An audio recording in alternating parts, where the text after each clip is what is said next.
نحمده ونصلي على رسوله الكريم اما بعد بسم اللہ الرحمن الرحیم۔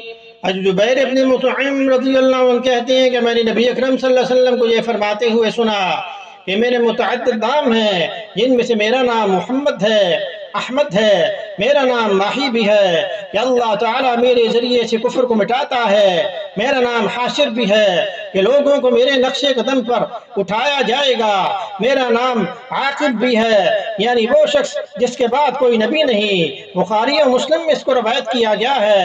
اسی طرح ایک اور حدیث میں ابو موسیٰ اشعری رضی اللہ عنہ کہتے ہیں کہ نبی اکرم صلی اللہ علیہ وسلم ہمارے سامنے اپنی ذات مبارک کے متعدد نام بیان فرمایا کرتے تھے۔ چنانچہ آپ صلی اللہ علیہ وسلم نے فرمایا، میں احمد ہوں، میں محمد ہوں، میں مقفی یعنی پیغمبروں کے پیچھے آنے والا ہوں، میں حاشر یعنی قیامت کے دن تمام لوگوں کو جمع کرنے والا ہوں، میں توبہ کا نبی ہوں، میں رحمت کا نبی ہوں۔ مسلم شریف میں اس کو روایت کیا گیا ہے۔ اسی طرح ابو ہریرہ رضی اللہ عنہ سے روایت ہے کہ نبی اکرم صلی اللہ علیہ وسلم نے فرمایا، کیا تمہیں اس پر حیرت نہیں کہ اللہ تعالیٰ نے مجھ کو قریش کی گالیوں اور لعنتوں سے کس طرح محفوظ رکھا ہے؟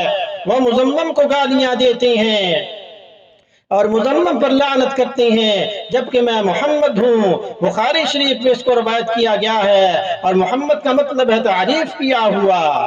اسی طرح آپ کی مہر نبوت کے بارے میں حدیث میں آیا، جابر بن سمرہ رضی اللہ عنہ کہتے ہیں کہ رسول کریم صلی اللہ علیہ وسلم کے سر اور داڑھی کے اگلے حصے میں کچھ بال سفید ہو گئے تھے۔ جب آپ بالوں میں تیل لگا لیتے تو یہ سفیدی ظاہر نہیں ہوتی تھی، البتہ جب سر مبارک کے بال بکھرے ہوئے ہوتے تو سفیدی ظاہر ہونے لگتی۔ حضور اکرم صلی اللہ علیہ وسلم کی داڑھی میں بہت زیادہ بال تھے۔ جب حضرت جابر رضی اللہ عنہ نے نبی اکرم صلی اللہ علیہ وسلم کا یہ حلیہ شریف بیان کیا تو ایک شخص نے کہا کہ آپ کا چہرہ مبارک تلوار کی طرح چمکدار تھا۔ حضرت جابر رضی اللہ عنہ نے کہا کہ نہیں، بلکہ آفتاب و مہتاب کی طرح تھا اور گلائی لیے ہوئے تھا۔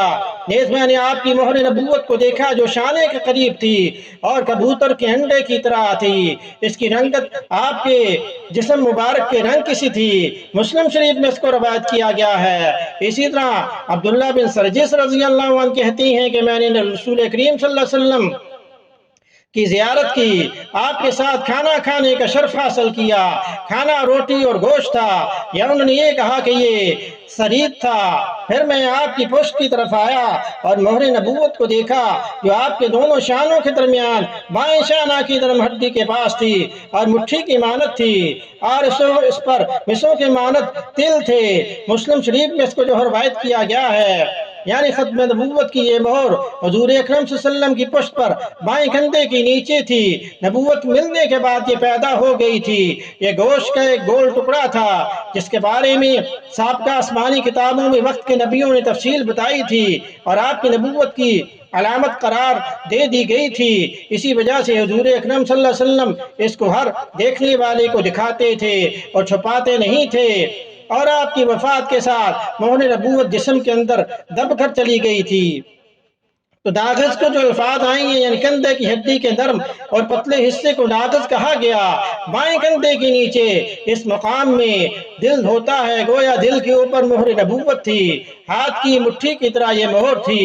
یہ تشبیہیت اور کیفیت میں حجم میں نہیں ہے، حجم میں یہ مہر چکور یا کبوتر کے انڈے کے برابر تھی۔ تو ہر دیکھنے والے نے اس مہر کی ساخت کو ایک اندازے سے بتایا ہے، اس لیے مختلف الفاظ آئے ہیں۔ تو اللہ پاک ہمیں سنت پر عمل کرنے کی توفیق عطا فرمائے۔ یا صاحب الجمال و یا سید البشر من وجهك المنير لقد نور القمر لا يمكن الصناع كما كان حق بعد از خدا بزرگ تو ہی قصہ مختصر۔ تو اللہ پاک ہمیں سنت پر عمل کرنے کی توفیق عطا فرمائے۔ حدیث سننے کے بعد اسے شیئر بھی کریں تاکہ یہ آپ کے صدقہ جاریہ بن جائے۔ وما علینا الا البلاغ المبین۔